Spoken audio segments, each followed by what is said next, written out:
Êxodo 12, versículo 1.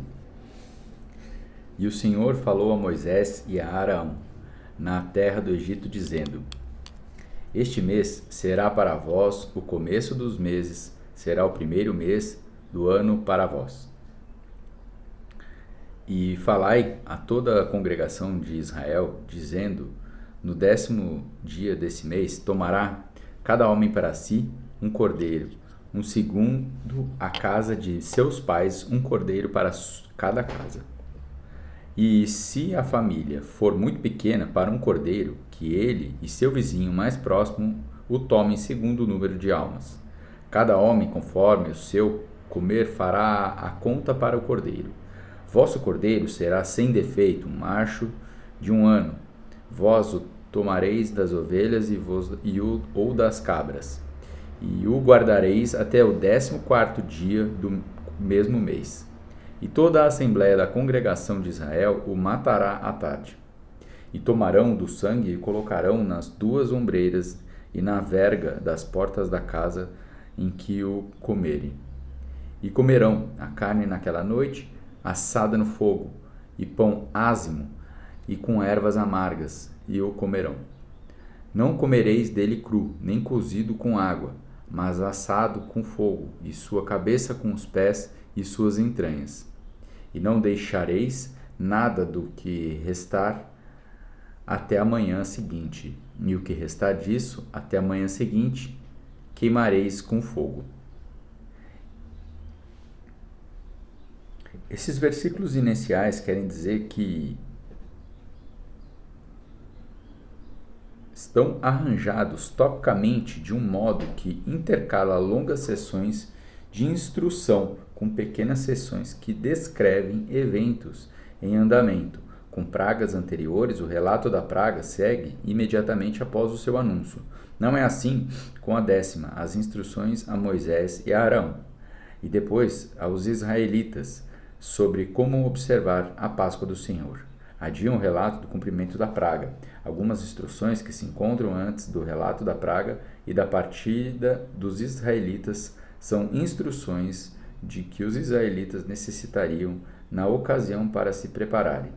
Algumas instruções seriam aplicáveis apenas em anos posteriores, mas elas são proeminentes entre as instruções antes do evento. O relato do Êxodo é seguido por mais de instruções para futuras celebrações e um pequeno sumário de observância de primeira Páscoa e do Êxodo. Uma outra seção de instruções para o futuro vem em seguida. Ela envolve a consagração dos primogênitos e a observância das festas dos pães sem fermento. Antes da narrativa, retorna ao desenvolvimento dos eventos do Êxodo. As pessoas geralmente aguardavam a realização do evento para só então planejar a sua comemoração. Mas aqui os israelitas ainda estavam no Egito. A atenção dada às futuras comemorações nesses capítulos preparatórios ressaltam a certeza e a importância do evento, bem como a autoridade do Senhor, que daria aos israelitas o motivo para a celebração.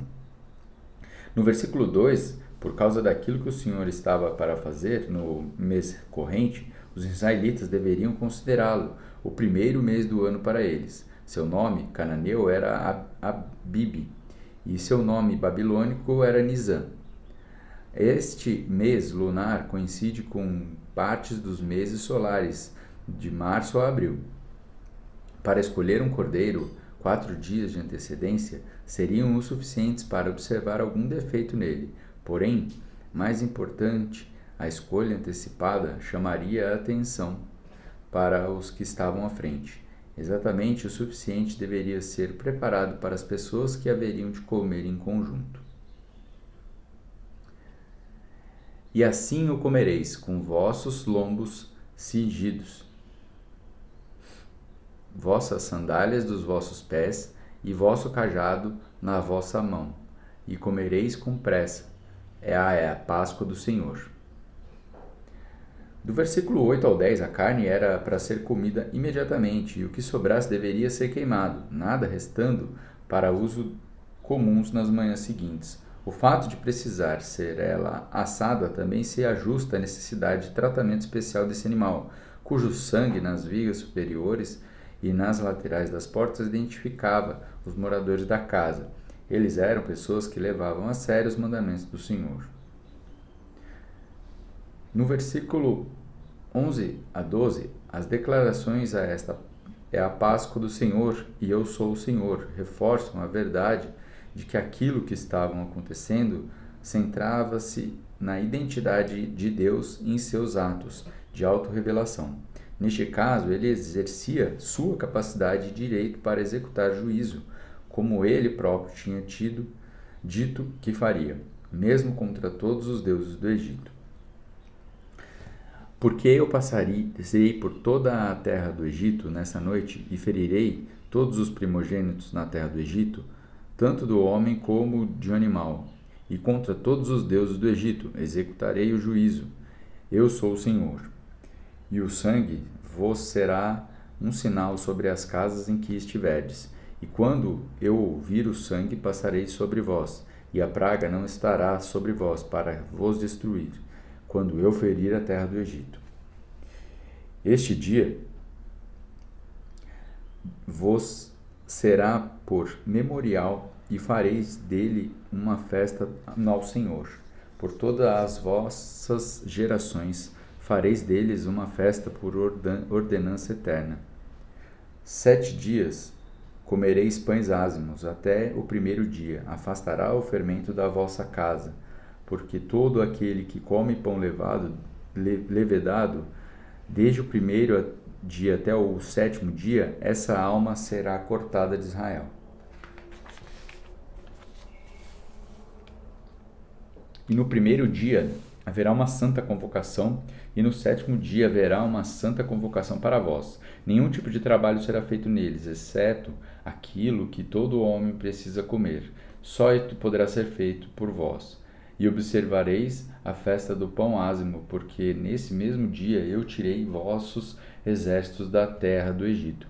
Por isso, observareis esses dias nas vossas gerações por ordenança eterna. No primeiro mês, no 14º dia do mês à tarde, comereis pão ázimo, até o 21º dia do mês à tarde. 7 dias não se achará fermento em vossas casas, porque todo aquele que comer o que estiver levedado, essa alma será cortada da congregação de Israel, seja estrangeiro ou nascido na terra. Não comereis nada levedado em vossas habitações, comereis pão ázimo. Esses versículos de 15 a 20, comer pão ázimo, recordaria aos israelitas sua apressada partida do Egito, sem tempo para um agente fermentador fazer o pão crescer.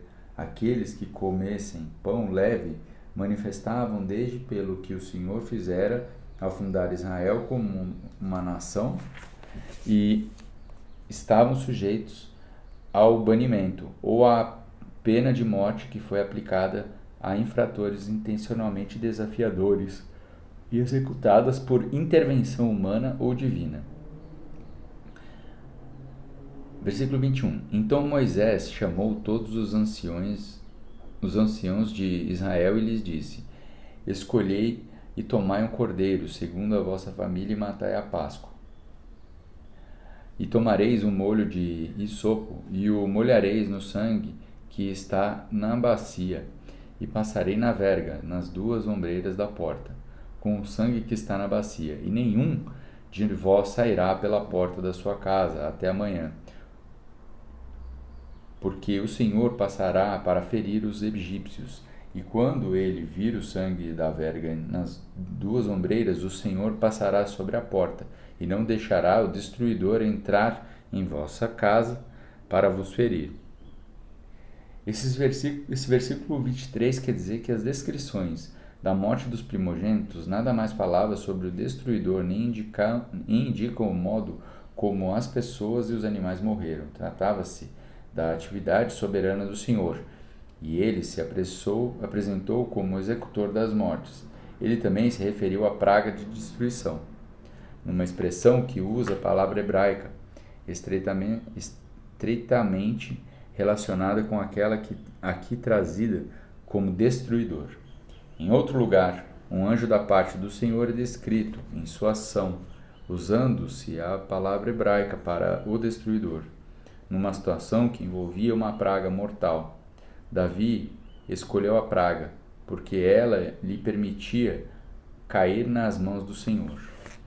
Anjos vieram para destruir Sodoma e Gomorra, ao passo que a destruição das cidades foi repetidamente atribuída ao Senhor. Versículo 24. E observareis isto por ordenança para ti e para os teus filhos para sempre. E acontecerá que quando estiverdes na terra, que o Senhor vos dará, segundo o que ele prometeu, que guardarei este culto. E acontecerá quando vossos filhos vos disserem: o que quereis dizer com esse culto? Que direis: este é o sacrifício da Páscoa do Senhor, que passou sobre as casas dos filhos de Israel no Egito, quando feriu os egípcios e livrou as nossas casas. E o povo curvou a cabeça e adorou. Esses versículos querem dizer que o Senhor esperava que os israelitas ensinassem os próprios filhos a seu respeito, no processo de celebrar regularmente aquilo que ele fizera por eles. Versículo 28. E os filhos de Israel foram e fizeram como o Senhor ordenara a Moisés e Arão, e assim fizeram. E aconteceu que na meia-noite o Senhor feriu todos os primogênitos na terra do Egito, desde o primogênito de Faraó que estava sentado em seu trono até o primogênito do cativo que estava na masmorra, e todos os primogênitos do gado. Esse versículo quer dizer que o cativo que estavam na masmorra era outra pessoa em situação oposta à de Faraó, na condição social como a escrava de trabalho no moinho. A menção de ambos os extremos incluía todas as pessoas no meio. Versículo 30. E Faraó levantou à noite, e todos eles e os seus servos e todos os egípcios, e houve grande clamor no Egito, porque não havia uma casa em que não houvesse um morto. E então chamou Moisés e Arão à noite e disse: levantai-vos e sai dentre o meu povo, tanto vós como os filhos de Israel, e ide, servi ao Senhor, como tendes dito. E também levai vossos rebanhos e vosso gado, como tendes dito, e saia e abençoai-me também. Esses versículos querem dizer que o faraó teve um último encontro com Moisés e Arão. Ele tinha declarado que Moisés morreria se ele se encontrasse novamente, mas ele não podia cumprir essa decisão. Em vez disso, ele se rendeu e concedeu a todos os israelitas liberação incondicional para sair e adorar, mas ele próprio não fez qualquer menção de adorar o Senhor. O desejo do faraó de ser abençoado faz lembrar procedimentos anteriores de egípcios e outros para com o povo de Deus, que revelavam que as coisas poderiam ter sido bem diferentes para ele. Versículo 33. E os egípcios apressaram o povo para que os lançassem fora da terra com pressa, porque diziam: seremos todos mortos. Esse versículo quer dizer que serem todos mortos é a última declaração registrada feita a Moisés pelos egípcios comuns. Ela usa exatamente duas palavras em hebraico e avalia a situação sem qualquer pretensão, pois a expectativa era que todos os egípcios morreriam, caso os israelitas permanecessem um pouco mais no Egito. E o povo tomou sua massa antes de que levedasse, e suas amassadeiras amarradas em suas roupas sobre os seus ombros. E os filhos de Israel fizeram conforme a palavra de Moisés, e pediram dos egípcios joias de prata e joias de ouro e vestimentas. E o Senhor deu ao povo favor à vista dos egípcios, de maneira que lhe davam o que pediam, e eles despojaram os egípcios. Esses versículos descrevem aquilo que as declarações em 3:21 e 11:2-3 tinham antecipado. Versículo 37. E os filhos de Israel viajaram de Ramessés para Sucote, cerca de 600.000 homens, a pé, além das crianças. E uma multidão mista também subiu com eles o rebanho e vacas e muito gado. Ramassés, esse versículo quer dizer que Ramassés e Sucote são considerados como localizadas na parte oriental do Egito, com Sucote, a leste de Ramassés, numa região que os antigos egípcios denominavam Checo. Ela ficava na extremidade leste de Wadi, Tumilat, e possuía fortificações em razão das áreas ser uma rota de comércio com acesso à península do Sinai. O grande número de pessoas que o Egito contrasta com o pequeno número que tinha entrado ali.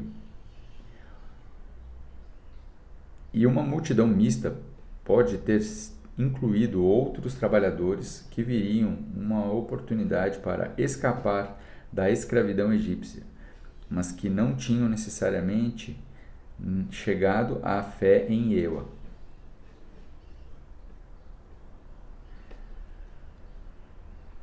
Versículo 39.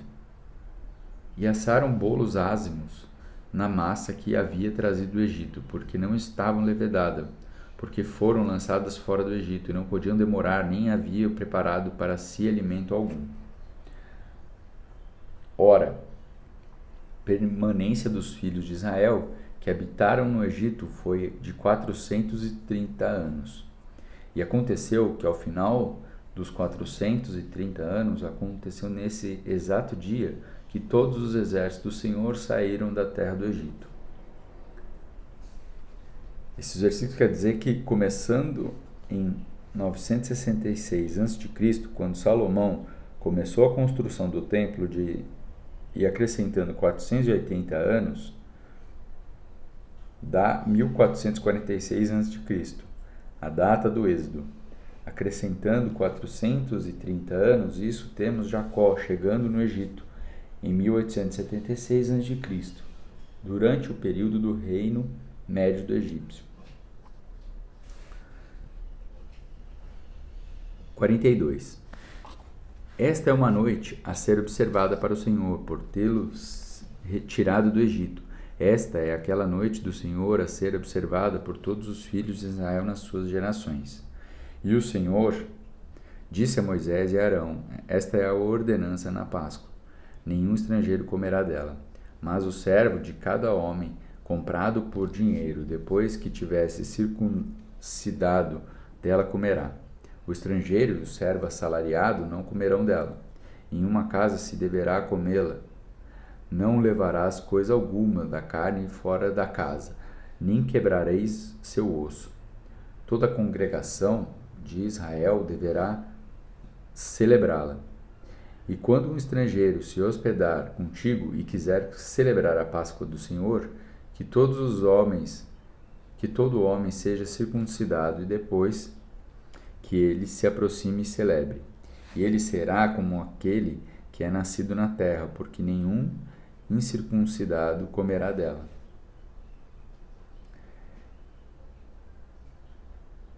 Uma lei haverá para o que é nascido na terra e o estrangeiro que peregrinar entre vós.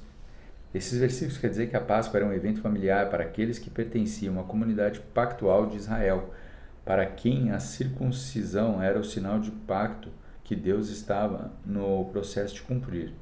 Toda a congregação deverá celebrá-la, e uma única lei se aplicará a todos os que fizerem parte da comunidade pactual, quer por nascimento e filiação na família por compra ou por escolha de associação. A participação de uma mulher normalmente dependeria de suas ligações familiares.